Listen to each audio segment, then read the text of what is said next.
Comme je n'ai pas passé beaucoup de temps à faire des recherches sur ce genre de choses, je ne sais pas comment classer l'être que j'ai rencontré.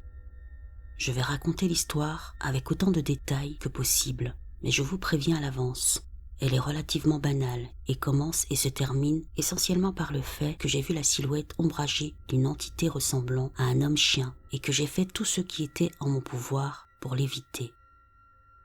La rencontre a eu lieu le 2 février 2016, vers 20h, à Pullman, Washington. Je vivais là-bas, je travaillais et je terminais des études supérieures à l'Université de l'État de Washington. Je connais les dates exactes parce que j'ai l'habitude d'écrire de la mauvaise poésie, et donc quand une phrase me vient à l'esprit et que je veux l'écrire, je la mets dans les notes de mon téléphone. Ce jour-là, j'ai écrit ceci. J'ai peur de marcher seul, peur de rencontrer le diable sur la route. Jusqu'à ce que je l'écrive, j'avais honnêtement oublié ce détail étrange de l'histoire, qui rétrospectivement est probablement l'aspect le moins explicable, car il implique que la rencontre était en quelque sorte plus qu'une coïncidence. Pullman est une petite ville universitaire où il est très facile de se déplacer à pied. Pour ceux qui lisent ces lignes et qui connaissent la région, je faisais quotidiennement la navette à pied depuis Lemon sur Military Hill en descendant le sentier pédestre et cyclable et en remontant College Hill via Stadium Way pour l'essentiel jusqu'au campus. Je descendais donc une colline, traversais une vallée sur une piste cyclable et remontais une colline bien éclairée jusqu'au campus universitaire, ce qui me prenait environ 45 minutes. D'autres détails pertinents sur Pullman sont qu'elle est extrêmement isolée, entourée de champs de blé ondulants à un degré extrême de déforestation, peuplée uniquement de citadins locaux et d'étudiants de premier cycle. Le soleil se couche tôt en toute saison, sauf en été. Les étudiants de premier cycle ivres sont courants, mais très rares loin de College Hill, où la rencontre a eu lieu. Ce n'est pas une ville assez importante pour avoir une population de sans-abri, et les vagabonds sont peu nombreux et très éloignés. Pour en venir au fait, je suis rentré chez moi ce soir-là dans l'obscurité, comme je l'ai fait des centaines de fois. Alors que j'atteignais presque le bas de la rue où j'habitais, là où la piste cyclable menait à la route voisine, j'ai vu la forme d'un animal accroupi sur le chemin devant moi. Alors que la route est quelque peu éclairée, la piste cyclable se trouve en bas d'une petite berme à partir de la route et est très mal éclairée à cet endroit. À une distance d'environ 20 mètres, j'ai commencé à avoir peur, car je ne pouvais pas distinguer grand-chose de la forme, juste que ça ressemblait vaguement à un animal comme un chien ou un loup. À environ 10 mètres de la forme accroupie, je me suis arrêté. Je pense que si la chose portait des vêtements ou avait une peau humaine de quelque nuance que ce soit, elle aurait capté plus de lumière. Au lieu de ça, elle semblait trop grande pour être humaine. Son dos trop courbé, sa tête trop avancée, et bien que je n'ai vu aucune trace de fourrure, le contexte m'a fortement suggéré qu'elle en était couverte. Mon dialogue intérieur a passé en revue toutes les options possibles, mais rien n'avait de sens. Si c'était un humain, c'était un homme très grand, accroupi, comme s'il se mettait en boule sur la route, le dos profondément arqué. Si ce n'était pas le cas, c'était une créature humanoïde, comme un dogman. Ce sont vraiment les deux seules options. J'ai commencé à avoir une réaction de lutte ou de fuite. J'ai dit « Hey » à un volume modéré, environ 2 ou 3 fois. La forme a bougé. On aurait dit qu'elle tournait la tête vers moi ou qu'elle s'en éloignait. Je n'ai jamais vu d'yeux ou de lumière l'atteindre.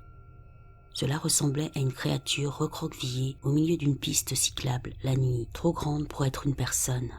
J'étais déchiré entre la prise de conscience que j'étais potentiellement témoin de quelque chose de fantastique et la volonté de vivre au-delà de l'instant présent. Cette volonté de vivre et la peur, je suppose, l'a emporté. J'ai immédiatement escaladé le talus jusqu'à la route. J'ai traversé celle-ci. J'ai marché le reste du chemin jusqu'à la maison de l'autre côté. La différence de hauteur, l'obscurité et l'existence de la berme m'ont empêché de voir la forme plus loin. J'ai remonté la colline jusqu'à mon appartement. J'ai fermé la porte à clé et j'ai réfléchi à la mauvaise ligne de poème que j'avais notée plus tôt. Je me suis demandé si je n'étais pas suivi par une créature maléfique et si je n'allais pas être chassé plus loin. Rien d'autre ne s'est produit et c'est devenu une histoire drôle que j'ai racontée à mes amis en ville. Je ne sais pas si cette histoire et ces détails peuvent être utiles à quelqu'un, mais je voulais la raconter.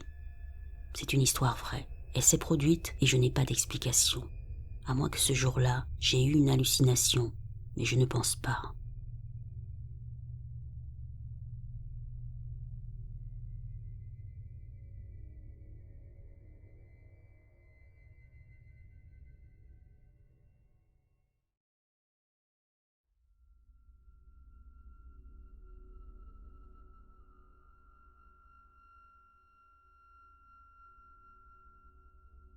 Je me suis senti obligé de partager l'une des rencontres qui m'a rendu beaucoup plus ouvert d'esprit qu'à l'accoutumée.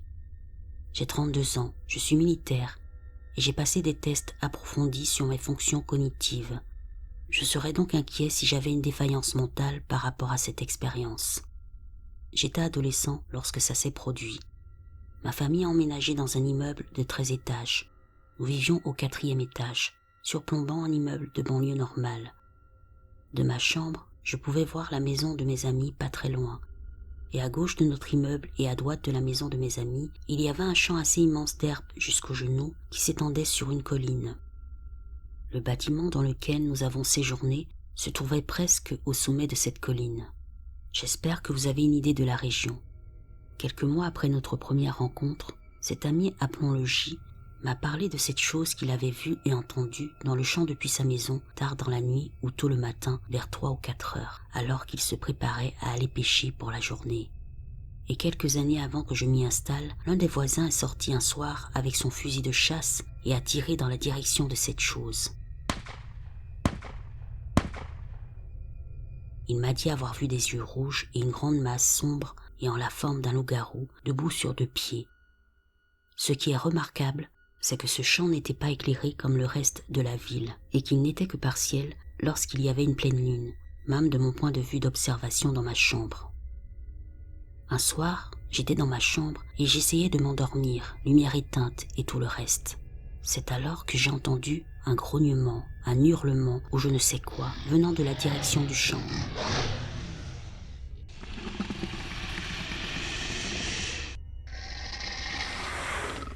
Naturellement, j'ai jeté un coup d'œil par la fenêtre. Mon imagination s'est mise en marche et j'ai cru voir quelque chose de rouge qui se déplaçait, mais dans le flou. La distance entre ma fenêtre et le sommet de la colline était d'environ 300 mètres. Je me suis dit que c'était une illusion d'esprit. Quelques mois plus tard, je m'apprête à rejoindre J pour une partie de pêche. Nous nous réveillons à 3 heures du matin et devons commencer à emballer et à charger tout l'équipement, etc. Depuis sa maison, il y avait 2 autres maisons sur la droite, puis le champ commençait. La rue de sa maison était adjacente au terrain de l'immeuble où je logeais. Je pouvais donc voir la fenêtre de ma chambre depuis son jardin. Nous avons commencé à entendre des bruits en provenance de ce champ et nous sommes allés enquêter sans quitter la cour. Depuis sa maison, nous pouvions voir à environ 200 mètres dans le champ 2 taches rouges qui restaient vraiment immobiles, mais quand on les regardait, elles semblaient se brouiller ou s'estomper. Ces taches ou ces yeux, comme nous l'avons jugé, se trouvaient à environ 2 mètres au-dessus du sol, sinon plus, car à cette distance, le jugement peut être un peu erroné. L'instant d'après, nous voyons les yeux s'éloigner. Nous pouvons à peine distinguer les traits du corps de ce qu'étaient les yeux, juste une grande masse noire se déplaçant à une vitesse alarmante derrière la colline. Nous en discutons et nous en restons là, pensant que nous imaginons tous les deux des choses. Nous partons pêcher ce jour-là, sans problème, et sans même parler de ce que nous aurions pu voir ou non. Le lendemain, mon frère, mon ami J et moi partons explorer cet immense champ. C'était une période de sécheresse, l'herbe était brune, et il n'avait pas plu depuis plusieurs semaines. Alors que nous marchons, nous approchons de la crête de la colline, et je tombe sur une empreinte de pas dans le sable, dans une petite clairière entre les herbes. Cette empreinte semblait d'abord être celle d'une sorte d'animal, mais qui ressemblait à un chat. Alors ma première réaction a été de me dire « Hé les gars, regardez, il y a un lion ou un léopard, ou quelque chose comme ça. » Puis en y regardant de plus près, tout a changé. Le coussin principal était de la taille de la paume d'un homme adulte, avec 3 coussins plus petits pour les orteils, et au-dessus 3 indentations triangulaires qui devaient être des griffes. L'empreinte n'avait pas l'air de se déplacer trop rapidement. juste une marche rapide peut-être. Voici maintenant la première empreinte, grande, avec 3 orteils et clairement griffue. La partie la plus effrayante est venue lorsque nous en avons trouvé 2 autres. La direction des traces était vers le bâtiment dans lequel je suis resté. Mais pardonnez-moi d'être trop long, mais elles étaient au moins à 3 ou 4 mètres l'une de l'autre, et il n'y avait pas d'empreinte après ou avant celle que nous avons trouvée. C'était vers 11 heures du matin, et nous étions 3. Mon frère le plus sceptique est resté silencieux, c'est-à-dire qu'il n'a pas réagi ou dit quoi que ce soit lorsqu'il a vu ça. Il a plutôt eu une réaction de choc ou quelque chose de ce genre. Sa réaction me met encore mal à l'aise aujourd'hui. Ça me fait limite plus peur que les empreintes de cette chose. Nous n'avions pas de téléphone à l'époque et j'aurais aimé prendre des photos. Cette journée est restée gravée dans ma mémoire. Nous avons continué à explorer un peu plus par la suite. Ce qui m'a le plus marqué, c'est que nous étions tellement à l'écart de tout ça que nous n'avons jamais vraiment parlé de ce que nous avions vu et trouvé ce jour-là. J'ai fini par penser qu'il s'agissait peut-être d'une empreinte d'autruche, mais leurs pieds ne ressemblent pas à cela et aucune autruche ne vit à cet endroit. C'est ainsi que j'ai essayé de me faire une idée. J'ai vu beaucoup d'autres empreintes d'animaux, surtout de gros chats, de chiens, etc. Mais aucune n'avait cette forme distincte ou ces 3 orteils. Quoi qu'il en soit, il s'agissait clairement de quelque chose d'inconnu pour nous. Nous n'en avons jamais vraiment parlé par la suite, et ça fait des années que je n'ai pas interrogé mon frère à ce sujet. Il est l'aîné, et lorsque je lui ai posé la question il y a quelques années, il s'est senti très mal à l'aise. Alors je me suis abstenu de lui demander des détails ou de le harceler à ce sujet. Par ailleurs, je ne suis plus en contact avec J depuis des années.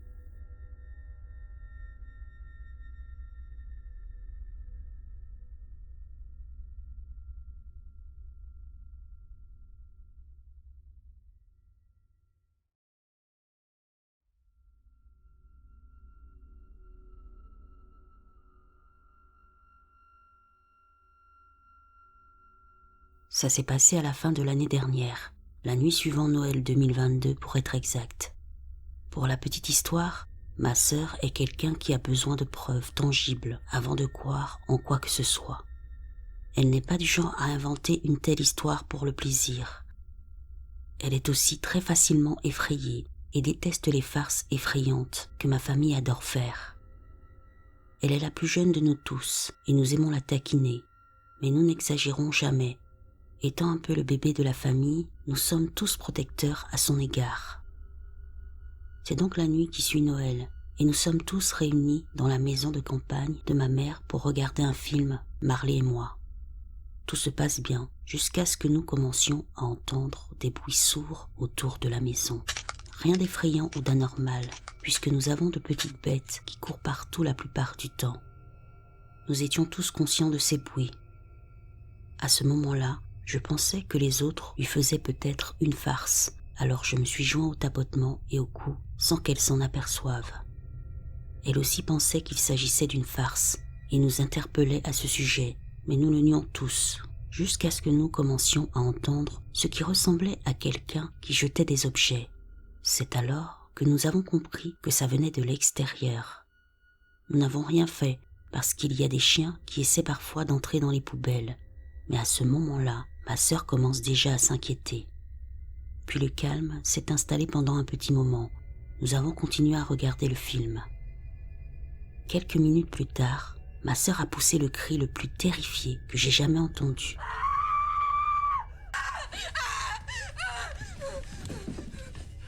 Elle s'est levée d'un bond du siège situé à côté de la fenêtre où elle se trouvait, affirmant avoir vu quelque chose passer, et s'est mise à pleurer et à frôler l'hyperventilation.